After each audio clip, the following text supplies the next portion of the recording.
Bonjour, je me présente Ahmed Chouik, consultant expert depuis 6 ans au sein de Datalogue Finance. J'ai à cœur de porter notre solution d'in-house bank, extension naturelle de notre Payment Factory. En premier, je tiens à vous remercier de votre présence à notre atelier. J'ai la chance et le plaisir d'intervenir avec Arnaud du groupe Eurofins, qui pour moi illustre à la perfection les bénéfices attendus de la mise en place d'une solution d'in-house bank. Je donne la parole à Arnaud, qui va nous présenter les éléments clés des projets qu'il a mis en œuvre avec Datalogue Finance en 2018 avec succès au sein de notre solution de TMS intégré Treasury Line. Merci Ahmed, donc je vais déjà me présenter. Donc Arnaud Gitzinger, je suis le responsable du cash management du groupe Eurofins. Donc j'ai deux casquettes. D'une part, je m'occupe donc du cash management, c'est-à-dire d'appels d'offres bancaires, de mise en place de cash pool, de support au paiement pour nos filiales, etc. Et j'ai une autre casquette système de trésorerie, et donc c'est dans ce cadre-là que j'interviens, notamment pour parler de la in-house bank. Arnaud, le terme d'in-house bank ou de banque interne est souvent employé aujourd'hui. Peux-tu nous décrire ce qu'englobe plus précisément cette notion? Oui, alors déjà une in-house bank, qu'est-ce que c'est? Donc banque interne en français. On peut dire que c'est un panel de services qui sont traditionnellement rendus par des banques et qu'on décide d'internaliser au sein d'un groupe. Alors on peut parler de plusieurs services, par exemple du financement, c'est ce dont on va parler aujourd'hui, donc ça peut être du cash pool pour faire circuler le cash, ça peut être du financement via prêt interco, ça peut être de l'equity, etc. On peut aussi parler de FX, donc couvrir les filiales, alors du FX spot tout simple, mais du forward, du swap, etc. Voire de la couverture de taux d'intérêt, ou mettre en place une payment factory, où on va concentrer en un point tous les paiements du groupe. Voilà, donc tout un tas de services qui sont possibles et qu'on internalise au sein d'un groupe. Donc quels sont les avantages d'une in-house bank? D'une part, c'est d'être au plus proche, le plus adapté à la filiale, c'est-à-dire à son profil de risque, pour pouvoir ajuster une marge, pour pouvoir ajuster un taux d'intérêt, etc. Ça va permettre d'avoir plus de flexibilité et de standardisation dans les processus internes, puisque au moins on est au sein d'un groupe, donc on a un référentiel commun, plutôt que de devoir travailler avec les banques qui, elles, ont des référentiels un petit peu différents. Et ça permet aussi d'avoir une sécurité accrue, puisque comme on internalise les activités, ça veut dire par exemple qu'il y a moins de paiements externes, donc moins de risque de fraude par exemple. Et tout ça amène à une réduction de coûts aussi, puisqu'on internalise le travail, donc on prend chez nous les marges. Donc ça veut dire moins de paiements bancaires, mais plutôt des paiements sur des comptes courants. Ça veut dire internaliser les marges de financement, les marges sur le trading de FX, etc. Avec une vision qui est en temps réel, et notamment c'est pour ça qu'on veut aussi parler de système aujourd'hui. Et ça permet tout ça d'améliorer le contrôle et le pilotage du cash, de la relation bancaire, d'avoir une relation bancaire aussi sur certains sujets qui va être plus choisie au niveau du groupe plutôt que subie parce que décidée par les filiales. Voilà. Donc maintenant, une in-house bank, il faut la penser un peu stratégiquement et en amont de la mettre en place. Souvent, c'est mis en place quand on commence à grossir, c'est-à-dire soit on a un chiffre d'affaires qui commence à devenir critique, il n'a pas forcément besoin d'être élevé, quelques centaines de millions de chiffre d'affaires, ça peut faire du sens. Ou sinon, quand on va sur d'autres pays. Avant, par exemple, quand on reste en France, le trésorier français, il s'occupe un peu de tout. Quand il va sur d'autres pays, barrières de langue, des nouveaux processus, de la réglementation, etc. Ça permet d'avoir ce lien entre le central et les filiales. Pour ça, donc, on a un besoin, comme on le disait, de système pour soutenir les processus qui sont internalisés. Pourquoi? Parce qu'avant, quand on fait du service bancaire, c'est la banque qui fait pour nous, donc c'est elle qui a les ressources. Là, on internalise, donc c'est une question de ressources, avoir les bonnes ressources en interne et en nombre suffisant, et aussi penser le lien, l'interaction entre les filiales et la holding. Comment on va interagir, comment on va communiquer les besoins, etc. Donc toute cette organisation doit aussi être réfléchie en termes de services rendus, en termes de processus, en termes de tâches et qui va les faire, etc. Merci Arnaud. C'est clair au niveau des services bancaires internalisés et des structures à mettre en place pour déployer une in-house bank. Peux-tu nous décrire quelles sont les étapes fondamentales que vous avez suivies pour déployer votre in-house bank au niveau de Treasury Line? Oui, bien sûr. Alors, il y a quelques étapes classiques. D'abord, il faut se demander quelle va être la hiérarchie entre la in-house bank et les filiales les plus en bas, on va dire. Donc, quels sont les liens? Une in-house bank, en général, elle est centrale, mais on peut décider de mettre des paliers par pays ou par zone, par exemple une zone Asie, une zone US, une zone Europe, pour mieux répondre aux problématiques de différence de temps, hein, de time lag, etc. On peut aussi décider de mettre des in-house banks par pays ou par bloc de pays. C'est ce qu'on a fait chez Eurofins. On a une quinzaine d'in-house banks qui sont plutôt par pays. On peut aussi décider de les mettre par division pour du reporting. Bon, c'est un choix d'entreprise, mais c'est important de se projeter en amont déjà là-dessus. Ça va ensuite permettre de faire découler les liens de compte courant entre la in-house bank ou les différentes in-house banks et les filiales. Ça, c'est le premier élément. Deuxième élément, quels sont les services qu'on met en place? Est-ce que c'est du service de financement? Est-ce que c'est du service de FX? Est-ce que c'est du service de payment factory, etc. Et de tout ça, on va devoir signer avec les filiales des contrats pour supporter ces services. Ensuite, on va se poser des questions sur les limites. Est-ce que les filiales peuvent faire tout ce qu'elles veulent autant qu'elles veulent, ou est-ce qu'on va définir des limites? Et ça, on va en parler justement, c'était un de nos gros besoins chez Eurofins. Ensuite, les risques de marché. Quand on fait du financement, quand on fait du FX, en général, on se couvre ou on prend le financement auprès d'une banque, mais après, il faut repasser ce financement ou ce FX et ces taux auprès des filiales.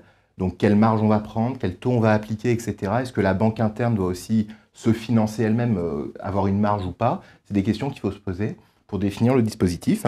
Et puis, dernier point, comment on fait vivre les transactions et comment on communique avec les filiales. Donc tout ce qui est question de workflow, c'est-à-dire qui va saisir, qui va valider, combien il va y avoir de validation, comment on gère les règlements. Donc est-ce qu'on va jusqu'à une étape de payment factory aussi pour pouvoir faire les paiements?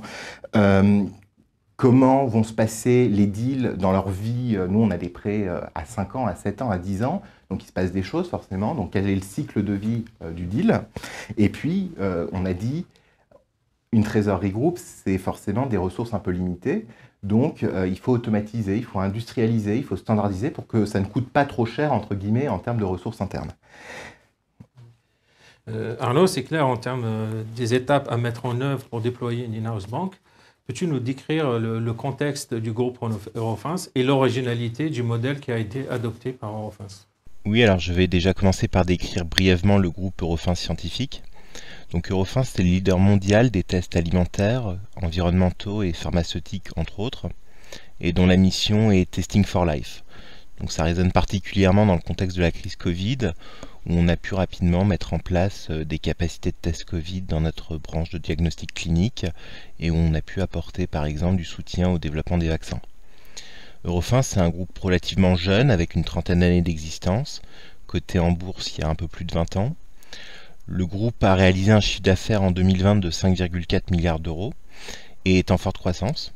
À titre d'exemple, depuis que je suis arrivé dans le groupe mi-2016, il y a à peu près 5 ans, le chiffre d'affaires a plus que doublé.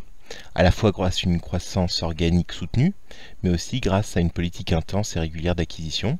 Et le groupe est désormais présent dans une cinquantaine de pays.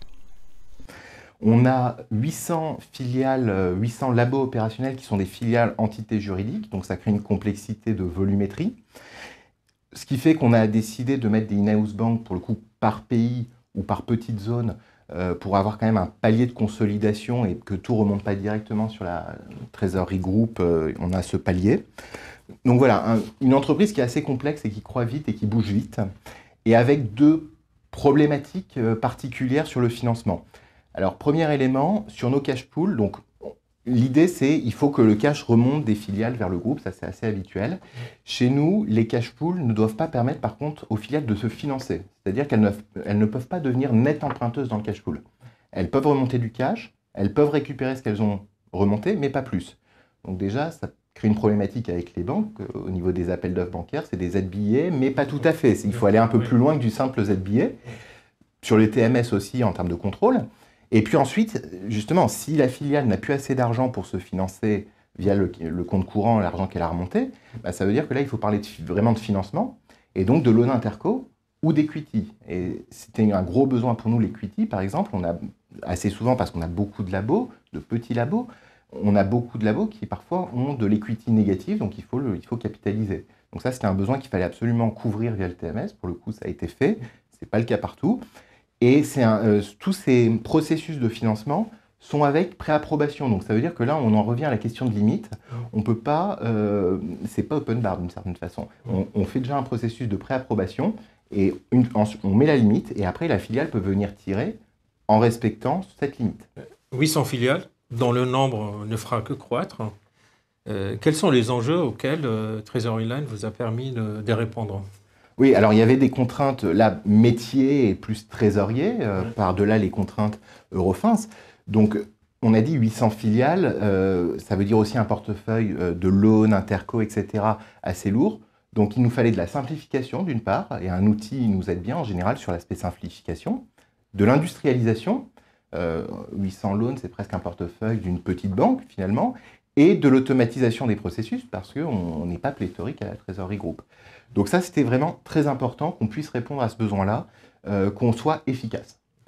Première chose. Deuxièmement, on voulait des processus et aussi un système intégré, donc c'est-à-dire qu'on puisse faire tout le deal, toute la vie du deal, dans un seul système, c'est-à-dire le front to back, mais aussi le paiement. Donc le paiement, c'est bien sûr les gestions automatisées de SSI, mais c'est aussi la partie règlement paiement jusqu'à la banque. Et donc là, on utilise le module Cash Pooler qui est intégré dans Treasury Line. C'est un module vraiment intégré, c'est pas un logiciel en plus. Jusqu'au reporting aussi, jusqu'à la comptabilité. Et tout ça de manière la plus automatique et la plus industrielle possible.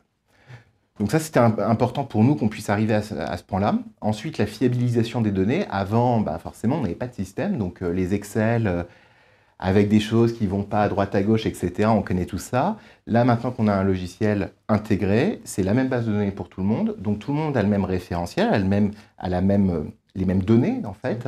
Et donc, il n'y a plus de débat, que ce soit pour la consolidation, la compta, etc. Tout le monde est traité à la même enseigne, il n'y a plus d'erreur. Ensuite, dans les autres contraintes métiers, bien sûr, il y a l'aspect réglementaire des choses. Donc, on a parlé de la fiabilité, notamment la fiabilité par rapport aux audits de taxes, par exemple. Ça, on en a quand même régulièrement, donc il faut avoir des données fiables à présenter, bien sûr. Mais il y a aussi tous les concepts bien connus. Par exemple, on parle de loan et d'intérêt, donc on parle de withholding tax, de retenue à la source. Donc ça, il fallait qu'on la gère. Et on a quand même 50 pays, donc ça fait quand même un peu de volume.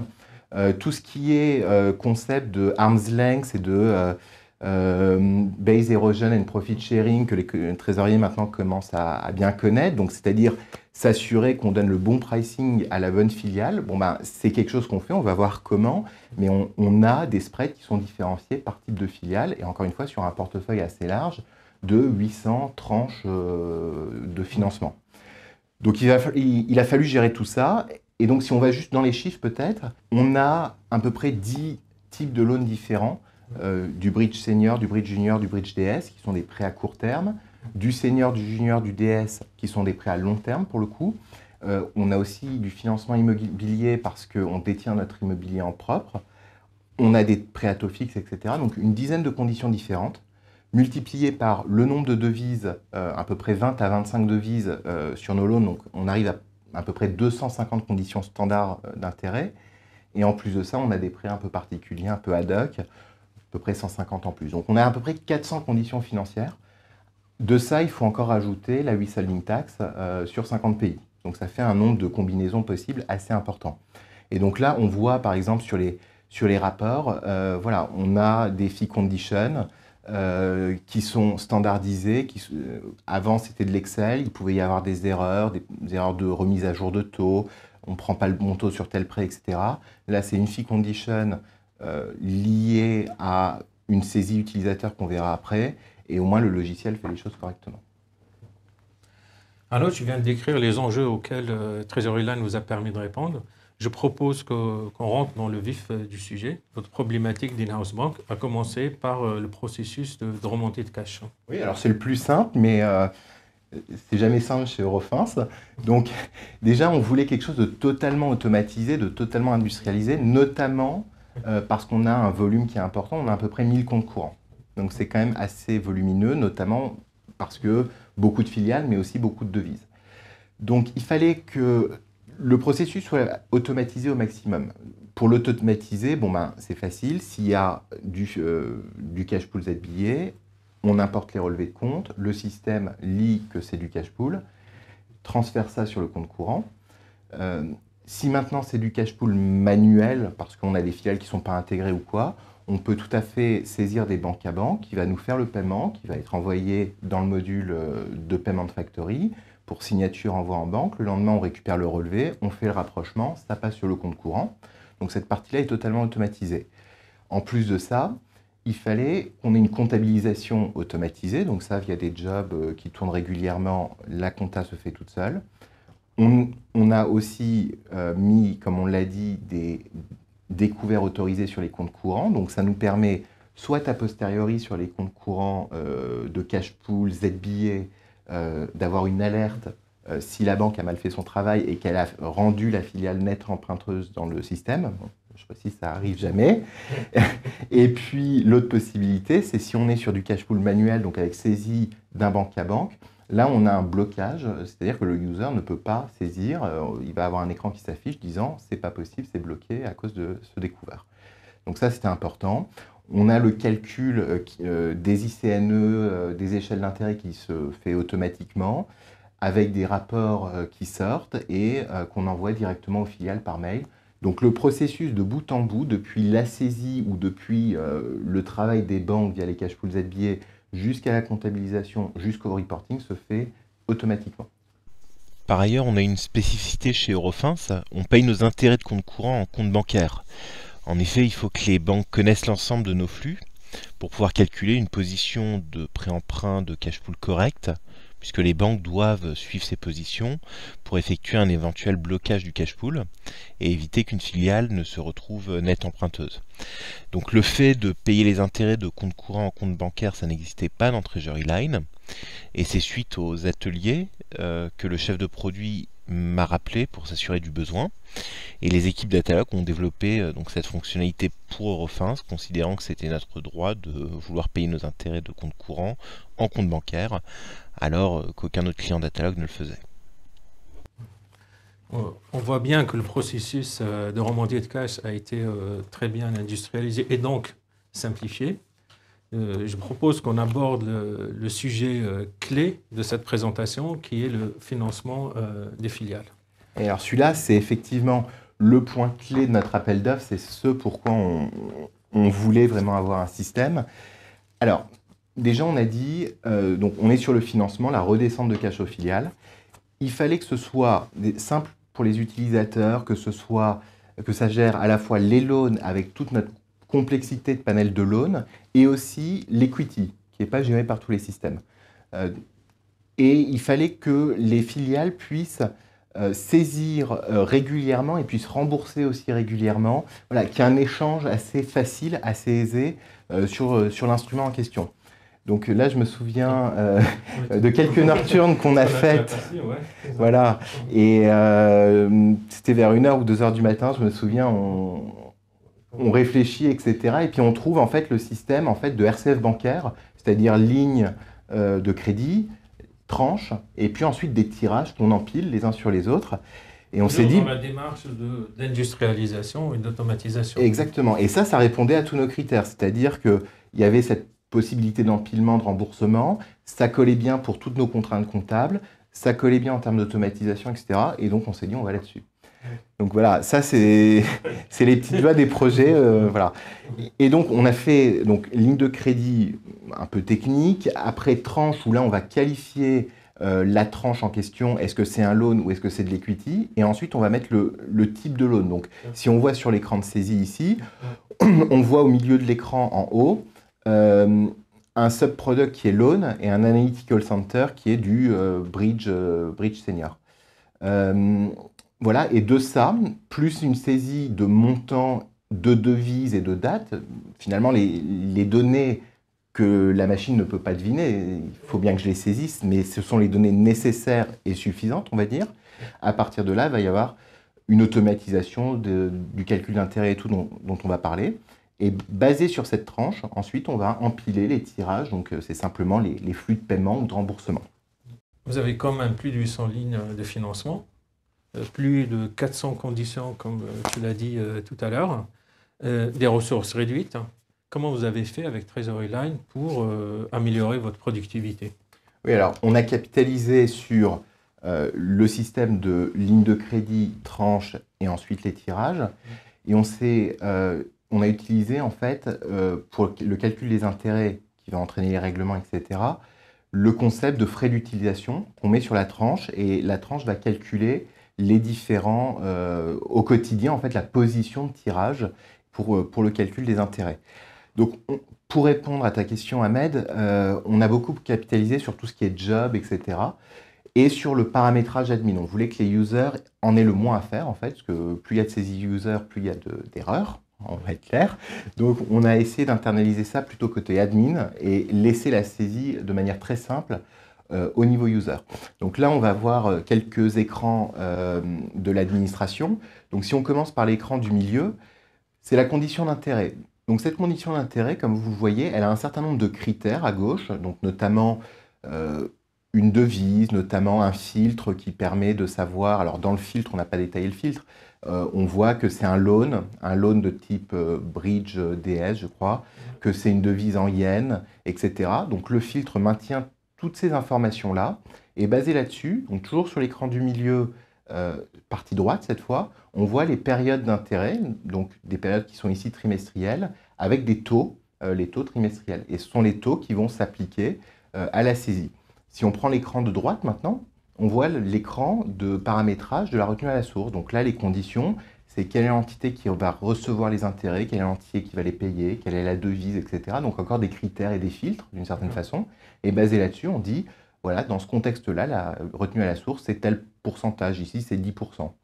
Et donc, ces deux écrans de paramétrage admin, les deux de droite, vont se retrouver dans la partie gauche, c'est-à-dire l'écran de saisie. Donc, on a vu sur la slide précédente un écran de saisie, l'écran principal de saisie utilisateur. Là, on voit l'échéancier d'intérêt, en l'occurrence. Cet échéancier d'intérêt, basé sur les filtres, etc., va lire les informations et va dire, OK, c'est un loan, c'est un bridge DS, c'est en yens, etc.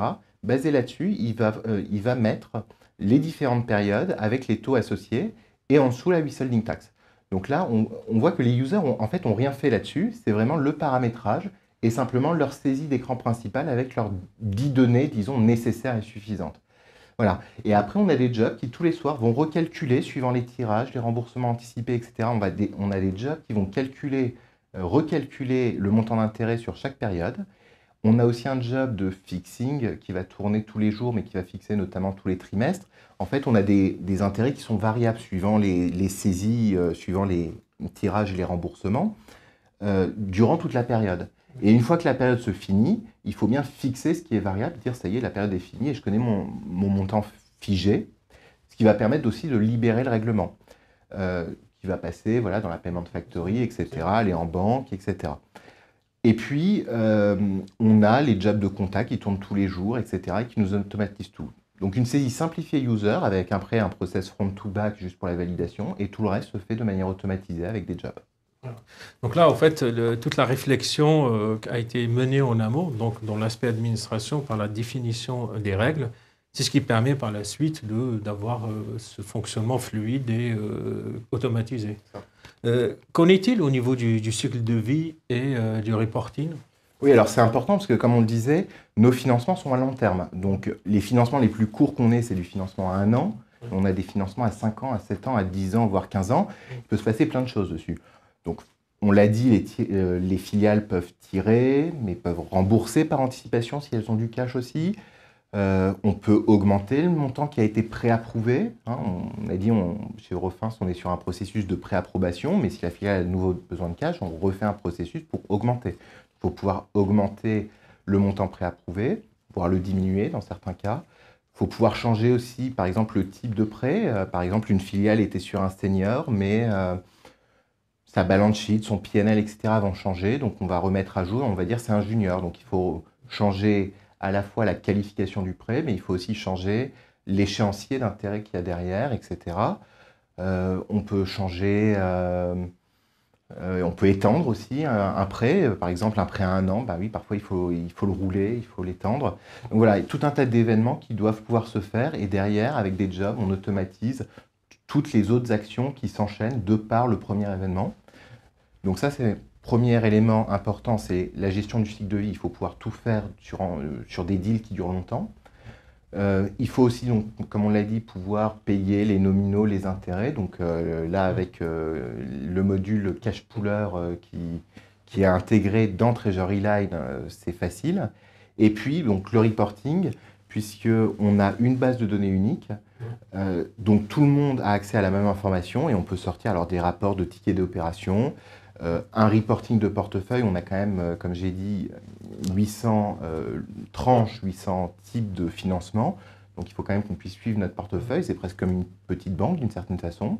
Il faut qu'on puisse sortir les échelles d'intérêt. Donc là, vous avez un exemple à droite d'échelle d'intérêt, un rapport qu'on peut sortir. Donc là, c'est un rapport d'échelle d'intérêt avec une vision jour par jour. Voilà, et ça, c'est quelque chose qu'on peut envoyer à notre filiale par mail et même automatiser l'envoi par mail. On a un autre rapport à gauche qui est par exemple un benchmark entre notre portefeuille de prêt et un indice de référence pour savoir quelle marge on a pris, voilà, quelle profitabilité entre guillemets on a sur notre portefeuille, etc. Et puis on a la comptabilité qui est totalement automatisée aussi. Quelles sont les prochaines étapes? Alors, les prochaines étapes, d'abord, on était hosté chez nous depuis 2018. Pour diverses raisons, on a dû passer donc en SaaS et en cloud. Donc ça a été fait en février 2021. Ça, c'était une première milestone qui permet maintenant de libérer les autres étapes. Les autres étapes, prioritairement, on doit passer sur la partie Payment Factory et Cash Pooler, donc, et Swift. Donc aujourd'hui, on détourne un petit peu le fonctionnement. Dans la première phase qu'on a fait, maintenant on va vraiment avoir la connectivité Swift et l'interaction directe avec les banques. Ça c'est le projet immédiat. Et puis ensuite on a un projet de mise en place de cash forecast automatique, de cash flow forecast automatique. Ça veut dire quoi? Ça veut dire que nos filiales, quand elles ont besoin de financement, doivent passer par un processus de préapprobation. Pour ça, il faut qu'elles aient de la visibilité à quelques semaines ou à un mois pour savoir si elles ont besoin de cash et donc qu'elles puissent lancer ce processus. Donc c'est important pour elles d'avoir cette visibilité à horizon voilà, quelques semaines ou un mois. Et puis on a aussi un projet de mise en place d'un netting interco des règlements. On a beaucoup de filiales, donc des flux qui se croisent un peu dans tous les sens. Aujourd'hui, ça passe en bancaire, donc ça veut dire qu'en termes de réconciliation, pour les comptables, etc., c'est pas évident. Demain, on va tout passer par le système, comme ça on aura le même référentiel, on saura qui a payé, qui a reçu. Avec nos codes interco, etc., ce sera plus simple. Et ça permettra aussi d'internaliser du FX quand il y a du FX à faire. Donc encore une fois, prendre la marche chez nous. Quelle a été votre appréciation de notre collaboration depuis le début du projet?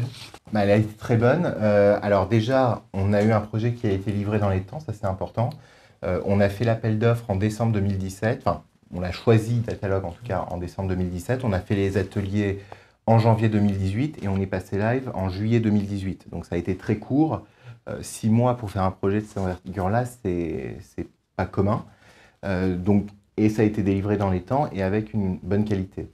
La bonne qualité, elle vient de l'écoute des consultants qu'on a eu, c'est-à-dire qu'à la fois vous écoutez, mais en plus de ça, vous trouvez les solutions pertinentes. Là, on voit 2 ans et demi après la mise en prod, on se rend compte que les solutions qui ont été mises en place sont les bonnes. Donc on est très satisfait de ça. Et puis, on n'a pas fait de spécifique en fait pour Eurofins, malgré le fait que nos besoins sont un peu spécifiques. Mais en fait, on a utilisé le code tel quel et on a trouvé des astuces de paramétrage ensemble pour faire en sorte que ça fonctionne. Donc ça, c'était bien et c'était important qu'on reste dans le standard et qu'on ajuste via du paramétrage. Donc au final, vraiment une grande satisfaction depuis 2 ans et demi d'être sur le système.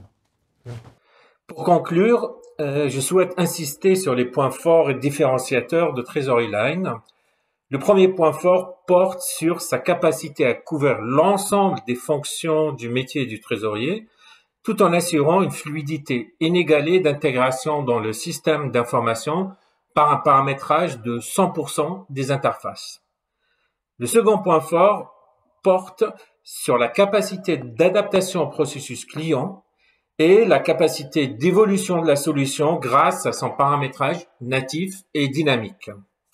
Et le troisième point fort porte sur la capacité de déploiement à l'international avec des équipes présentes sur 3 continents et une large expérience et expertise acquise au sein d'organisations internationales comme nous venons de le voir.